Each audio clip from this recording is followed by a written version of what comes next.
Good morning, everyone. Welcome back to our online classes again. In the last class, we have discussed about one of the major elements of a democratic government.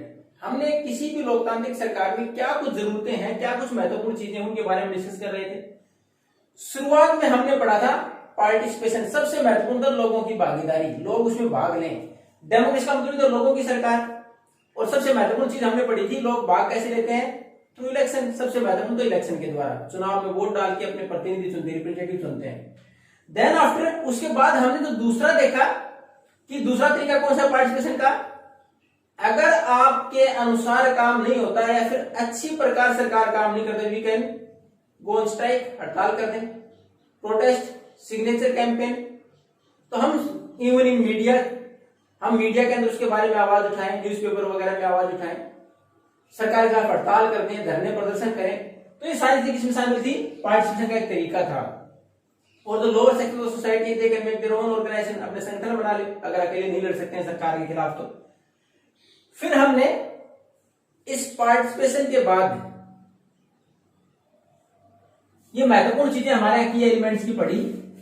उसमें next है हमारे पास equality and justice की समानता और न्याय। अब इन दोनों को अलग नहीं कर सकते हम, जहां समानता नहीं और न्याय नहीं मिलेगा तो ये इनसेपरेटेबल हैं, इनको अलग नहीं किया जा सकता। अब हमने एक भीमराव अंबेडकर का एग्जाम्पल पढ़ा था आपकी बुक में 6th स्टैंडर्ड में, कि जो स्टेशन पर उतरते हैं उनके साथ किस प्रकार का भेदभाव होता है। Even who has the cards to bring them to the village, जो उनको गांव तक ले जा सकता था, जो गाड़ी वाला था वो भी उनको मना कर देता ले जाने से। When he heard about their caste, तो उनकी जाति के बारे में सुनता है, तो उसमें दे रखा था कि हमारे किस प्रकार भेदभाव होता था जाति के नाम पर। अब इसमें सबसे महत्वपूर्ण हमारे जो सबसे बड़ी कमी रही भारत में, वो थी अनटचेबिलिटी। जाति व्यवस्था के अंतर्गत अनटचेबिलिटी, छुआछूत, कि हमने हमारे समाज को जाति में इस प्रकार डिवाइड कर दिया कि लोअर कास्ट के व्यक्ति को छूना भी हम अपने आप को अशुद्ध मानते थे। उसके बाद सरकार ने इसको बैन कर दिया। आर्टिकल भी बताया गया था आपको, आर्टिकल 17 के तहत इसको बैन किया गया। और आर्टिकल 17 भी पार्ट किसका, राइट टू इक्वालिटी का ही पार्ट है उसके अनुसार। अब इनमें भेदभाव क्या था, अनटचेबिलिटी के साथ साथ कि no access to public facilities. ये जो हमने लोअर कास्ट जिनको बोला, दलित जिनको बोला, उनको हमने तो बेसिक फैसिलिटीज उनसे भी दूर रखा। Even they can't use public transport, public wells, public parks etcetera. Transportation की व्यवस्था उसको भी इस्तेमाल नहीं कर सकते थे। Even they can't offer the prayers, यहां तक कि मंदिरों में जाके पूजा पाठ भी नहीं कर सकते थे वो, उनसे भी उनको रोका जाता था। तो इस प्रकार की चीजें जब हो तो it is the responsibility of the government, सरकार की जिम्मेवारी है to provide equality and justice, कि न्याय प्रदान करे, सबको समान मानते हुए चले। तो गवर्नमेंट उसमें कुछ कदम उठाए। अब हमारे यहां इसके लिए जो सरकार ने प्रयास किए उसी के बारे में, कि सरकार क्या करती है, विशेष नियम और प्रोविजंस क्या होते हैं, विशेष प्रावधान करती है कि लोगों को किस प्रकार न्याय दिलाया जाए। तो पहले तो हमने देखा हमारे संविधान में जो लोकतांत्रिक अधिकार हैं, डेमोक्रेटिक राइट्स और बेसिकली फंडामेंटल राइट्स, मौलिक अधिकार, उसी में राइट टू इक्वलिटी डाल दिया गया।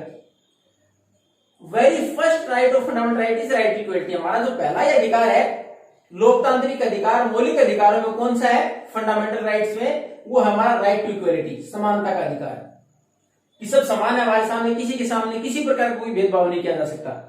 उसके बाद हमारी गवर्नमेंट ने और चीजें ऑब्जर्व की उसी समानता के दायरे में। हमने देखा समानता के अधिकार के तहत अनटचेबिलिटी, छुआछूत को खत्म किया गया। उसके बाद गवर्नमेंट ने देखा कि और असमानताएं भी है समाज में।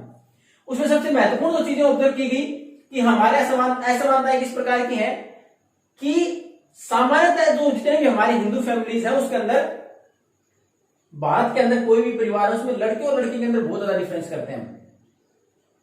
Boys are provided with more facilities than girls, घर के अंदर लड़कियों को ज्यादा सुविधाएं प्रदान की जाती है लड़कों को। अब गवर्नमेंट उस इनइक्वालिटी को कैसे खत्म करे और उन लड़कियों को आगे बढ़ाने का कैसे प्रयास करे, उसके लिए हमारे सरकार ने कुछ कदम उठाए। और उस कदम के तहत सरकार ने क्या किया, इन एजुकेशनल इंस्टीट्यूशंस बहुत सारे शैक्षणिक संस्थान, यूनिवर्सिटीज, कॉलेज ऐसे कर दिए गए जहां या तो फीस में रिबेट दे दी गई, कंसेशन दे दिया गया, रिलैक्सेशन दे दिया गया कि आपको बाकी की अगर 100 रुपीज फीस है तो उसकी 50, 40, 30 what ever it was done by the different governments, अलग अलग सरकारों के द्वारा जो कम की गई उसके अंदर छूट दे दी गई, या फ्री कर दिया गया एजुकेशन को, या फिर शिक्षा को उनके लिए सर्टेन लेवल तक 8, 10, 12 और ग्रेजुएशन तक उनकी शिक्षा को फ्री कर दिया गया ताकि लड़कियां आगे बढ़ पाए, पढ़ लिख के अच्छी जगह पर पहुंच पाए, अपने लिए अपने अधिकारों की डिमांड कर पाए। दूसरा जो हमारे है, हमने देखा हमारे पंचायती राज व्यवस्था या third tier of the government है, जो तीसरा लेवल हमारी सरकार का, उसके अंदर 33% reservation is given by the government to the women. 33% आरक्षण दे देगा महिलाओं को कि जो हमारे नगर पालिका है, नगर निगम, पंचायत है, उसके अंदर 1/3 सीट रिजर्व होंगी महिलाओं के लिए, उनके अलावा कोई दूसरा चुनाव नहीं लड़ सकता उन सीटों के ऊपर। और in some states like Bihar and Haryana it is done up to 50%, वहां 50% तक कर दिया गया इसको कि 50% रिजर्वेशन दिया जाएगा। तो ये सब हमारी सरकार प्रयास करती है उनको आगे बढ़ाने के लिए, जिनके साथ भेदभाव होता कैसे प्रयास करे, किस प्रकार की नीतियां अपनाएं। अब उसी प्रकार हमने देखा लोअर कास्ट को किस प्रकार हमारे डिमोरलाइज किया जाता था, उनको बाकी जो बेसिक फैसिलिटी से वंचित रखा गया, तो गवर्नमेंट ने रिजर्वेशन दे दिया, आरक्षण दे दिया उनको आगे बढ़ने के लिए। तो ये हमारे यहाँ इक्वलिटी और जस्टिस की जहां तक बात है, जो कि महत्वपूर्ण की एलिमेंट्स किसी भी लोकतंत्र का, किसी भी डेमोक्रेसी के लिए सबसे महत्वपूर्ण चीज है कि लोग वहां समान रहे और सबको न्याय मिले। तो उसके लिए सरकार ने हमारे यहाँ क्या व्यवस्था कर दी गई कि कई कानून बना दिए गए। पहले कास्ट बेस था तो उसके ऊपर हमारे यहाँ डिसेबिलिटी को पहले खत्म किया गया, उसके बाद राइट इक्वलिटी के अनुसार सबको बराबर माना गया, उसके बाद जो लोअर कास्ट उनको आगे बढ़ने का मौका देने के लिए रिजर्वेशन दे दिया गया। फिर हमारे देखा कुछ और भी भेदभाव है, इक्वलिटी नहीं है जहां, जैसे हमारे बॉयज और girls gender equality was there, उसके लिए हमारी सरकार ने फिर वापस प्रयास किए, कुछ कानून और बनाए, जैसे फीस में रिलैक्सेशन देना गर्ल्स को, उसके साथ साथ रिजर्वेशन दे देना जहां तक हमारे, हालांकि अब तक third tier of the government तक ये पॉसिबल हुआ है, एंड लेटर और सूनर हो सकता है थोड़ा समय लग जाए, लेकिन it will be given in the legislative assemblies as well as in the parliamentary elections, हो सकता है कुछ समय के बाद ये आगे भी दे दिया जाए।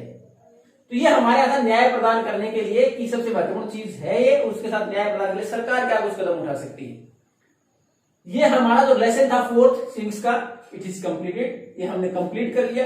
If you any doubt you can ask, अगर आपको कोई भी डाउट है किसी प्रकार की, कुछ भी समझ में नहीं आया हो, आप वापस पूछ सकते हैं। Question answers will be provided to you in PDF।